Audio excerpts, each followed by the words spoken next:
ప్రభు అయిన యేసు క్రీస్తునందు మీ అందరికీ శుభములు. యేసుక్రీస్తు పరిశుద్ధుడు, పరిశుద్ధుడు. మనల్ని పరిశుద్ధంగా జీవించమన్నాడు. కలవరి శిలువలో ఆయన కార్చిన రక్తము ద్వారా మనందరి పాపాలు క్షమించి మనకి సామర్థ్యాన్ని దయచేసిన యేసయ్య మనతో ఉన్నాడు, మనలో ఉన్నాడు. మన రాజ్యము పరలోక రాజ్యము. కొలసీలు రాసిన పత్రిక 1వ అధ్యాయము 23వ వచనము. పునాది మీద కట్టబడిన వారై స్థిరముగా ఉండి మీరు వినినట్టు సువార్త వలన నిరీక్షణ తొలగిపోక విశ్వాసమునందు నిలిచి ఉండిన ఎడల ఇది మీకు కలుగును.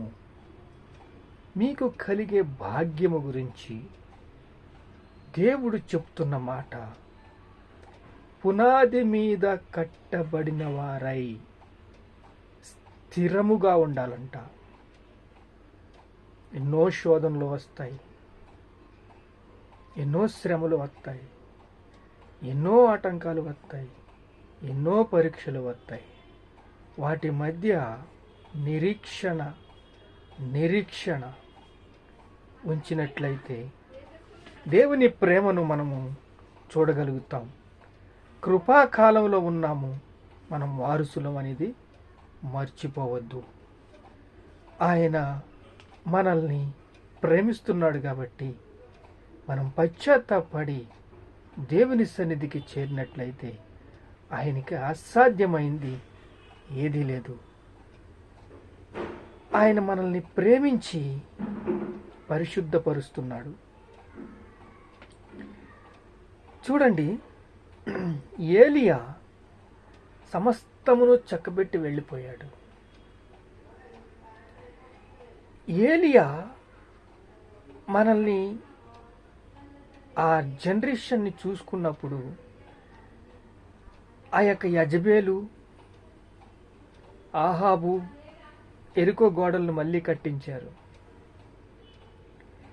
ఎరికో అది యెరూషలేముకు దగ్గరలో ఉంటుంది, యెరూషలేముకు ఆనుకుని ఉంటుంది. దాన్ని మరలా ఆహాబు తన స్థితిగతులు ఏ రీతిగా వెళ్ళిపోనియో, రాజ్యము ఎలా చెడిపోయిందో, ఇశ్రాయేల్ రాజ్యమే. యెజబేలు అబద్ధ ప్రవక్తలతో ఆ రోజు ఏలియా వచ్చాడు. ఏలియా వచ్చి సమస్తమును చక్కబెట్టి వెళ్ళాడు. తన సేవ చేశాడు. తన ప్రతిరూపమే యేసుక్రీస్తు.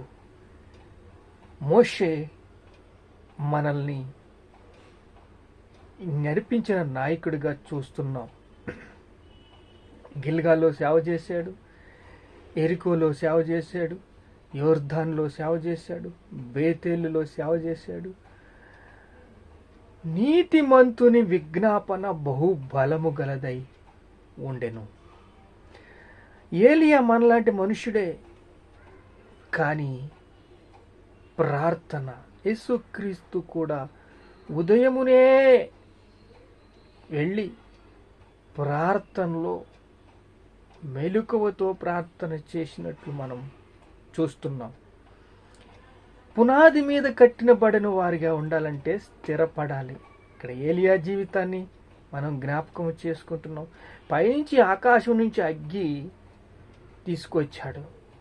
నీ ప్రతాపము నా ప్రతాపము చూసుకుందామని బయలుదేవతల్ని ఆరాధించేవాళ్ళు, బయలు ప్రవక్తలతో యుద్ధం జరిగింది. ఆ రోజు ఆ యుద్ధం జరిగినప్పుడు ఏలియా గెలిచాడు, జయ జీవితం పొందుకున్నాడు, చక్కువ కోయించేశాడు.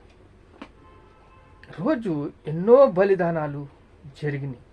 హిట్లర్ ఉచకోత క్రైస్తవులందరినీ అంతం చేశాడు. అలెగ్జాండర్ ఎంతోమందిని క్రైస్తవుల్ని హింస పెట్టాడు. ఇలా ఒక్కొక్కరిని చూస్తే రక్తపాతంలోంచి వాక్యం మన దగ్గరికి వచ్చింది. పరిశుద్ధులందరికీ ఒక పిలుపు వచ్చింది. దేవుడు సజీవంగా ఉన్నాడు. ఆయన మన మధ్యనున్నాడు. పునాది మీద కట్టబడిన వారి స్థిరముగా ఉండండి అని హెచ్చరిస్తున్నాడు. క్రీస్తు మరణము చేత మనము నిరాశ, నిస్పృహకు, చింతకు మనము కొట్టుకుపోతున్నప్పుడు ఆయన శిలువ మరణము చేత విజయోస్తము జరిగి మనల్ని శాంతి దొరికింది, ఆయన దయ దొరికింది, ఆయన కరుణ దొరికింది. మనం పశ్చాత్తాపడి దేవుని సన్నిధికి చేరుకుంటే పాప క్షమాపణ దొరుకుతుంది, మారు మనస్సు దొరుకుతుంది, దేవుని ప్రేమ దొరుకుతుంది. అలా దేవుని ప్రేమను దొరికినప్పుడు పునాది మీద కట్టబడిన వారి మీ యొక్క హృదయాలు స్థిరపరుచుకోవాలని పరలోకమందు మీకు కలిగి ఉన్న నిరీక్షణ. ఇక్కడ మీరు నిరీక్షించితే పరలోకమందు మీకు కలిగి ఉన్న భాగ్యమును బట్టి యేసుక్రీస్తునందు మీకు కలిగి ఉన్న విశ్వాసమును అభివృద్ధి అంచులంచులుగా అభివృద్ధి పొందుతప్పుడు మీ ఆత్మ వర్ధిల్లుచున్న ప్రకారం అన్ని విషయంలో వర్ధిల్లు ప్రియుడాని యోహాను భక్తుడు చెప్తాడు. 3వ యోహానులో ఉంటుంది. విశ్వాసములో మనం బలపడాలని దేవుడు ముందుగా చెప్పాడు. అబ్రహాము దేవుని నమ్మేను, అది నీతిగా ఎంచబడ్డది. గల్తీ రాసిన పత్రిక 3వ అధ్యాయం 5వ వచనము. కాబట్టి విశ్వాస సంబంధులే అబ్రహాము కుమారులను మీరు తెలుసుకోవాలి. దేవుడు విశ్వాసమూలముగా అన్యజనులు నీతిమంతులుగా తీరుస్తున్నాడు కూడా. ఈ విషయం వాళ్ళకి తెలియదు. వాళ్ళకి తెలిసిందంటే వాళ్ళ యొక్క విశ్వాసం ఎలాంటిదంటే కాంక్రీట్కి, సిమెంట్కి ఒక స్లాబ్ లాంటిది, అలా సెట్ అయిపోద్దంతే. దేవుడు విశ్వాసమూలముగా అన్యజనుల నీతిమంతులుగా తీర్చినని లేఖన ముందుగా చూచి నీయందు అన్యజనులందరూ ఆశీర్వదించబడుదురని అబ్రహాంకు ముందుగా దేవుడు సువార్తను ప్రకటించాడు. అబ్రహాం కుమారులే కేవలం విశ్వాసముతోనే ఇది జరుగుతుంది. ఆయన మనల్ని ప్రేమిస్తున్నాడు. కొలొస్సీయులకు రాసిన పత్రిక 1వ అధ్యాయం 17వ వచనంలో చూస్తే ఆయన అన్నిటి యందు ఉన్నవాడు, ఆయనే సమస్తమునకు ఆధారభూతుడు, సంఘమనే శరీరమునకు శిరస్సు అయి ఉన్నాడు. క్రైస్తవులందరికీ ఆయన శిరస్సు అయి ఉన్నాడు. క్రీస్తు నామము, క్రీస్తుని స్తుతించి ఆరాధించే వాళ్ళందరికీ శిరస్సు అయి ఉన్నాడు. పాపము పశ్చాత్తాపంతో మీరు ఎప్పుడైతే పాపము ఒప్పుకుంటారో, ఒప్పు చేస్తారో, దేవుని నమ్ముకున్న ప్రజలందరికీ ఆయన శిరస్సు అయి ఉన్నాడు. క్రీస్తువులందరికీ, క్రీస్తు స్వరూపంలోకి వచ్చిన వాళ్ళందరికీ ఆయన శిరస్సు అయి ఉన్నాడు. మృతులలో నుండి లేచుట, ఆయన మృతుల్లోండి లేచాడు. సజీవుడు ఆయన, ఆది సంభూతుడు, సర్వశక్తిమంతుడు, సర్వాధికారి, అద్వితీయుడు, ఆయన పరిశుద్ధుడు.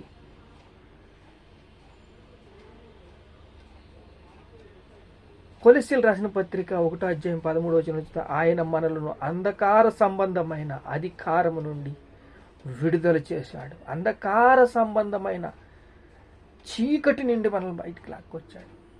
శిలువ మరణము చేత ఆయనకున్న అధికారము, సార్వభౌమత్వము, ఆది సంభూతుడైన తాను ప్రేమించిన తన కుమారుని రాజ్య నివాసులుగా చేశాడు. మనం వారసులము. ఆయన కుమారుని యందు మనకు విమోచన అనగా పాప క్షమాపణ కలుగుచున్నది. చూడండి, నీతిని విత్తువాడు శాశ్వతమైన బహుమానం పొందుతాడు.